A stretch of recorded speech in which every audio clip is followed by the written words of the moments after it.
Waiting until 2023 to buy a house versus right now could cost you tens of thousands of dollars. Here's why.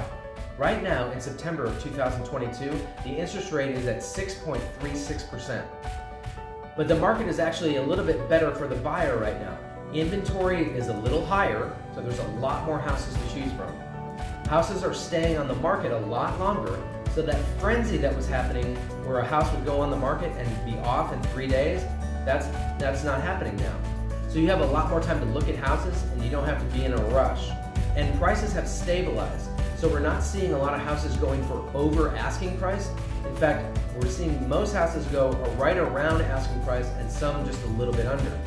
The buyer is also not having to pay for a lot of seller closing costs like they were in 2021. Those are now back on the seller. So it's a little more comfortable for the buyer right now. But if interest rates go up in 2023 like they're expected to, you could lose a lot of buying power. In other words, if you're pre-qualified for $500,000, the interest rate gets higher by even a percentage point, you could lose up to $50,000 buying power, meaning you can only now afford a house that's $450,000.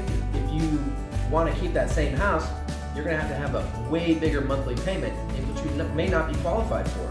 But if interest rates actually do go down, not expected to, but let's say that they do, you're still going to lose money because what's going to happen is the housing market is going to go back into that frenzy. House prices are going to go up again, and houses are going to go for over asking price. And with all the competition, it's going to be very difficult to buy a house like it was in 2021. Now, if you bought a house now with the interest rate and later on the interest rate was lower, you can refinance. So remember, you can always refinance if you get a high interest rate now, refinance to get that low interest rate. But it could save you tens of thousands of dollars to buy a house now versus 2023.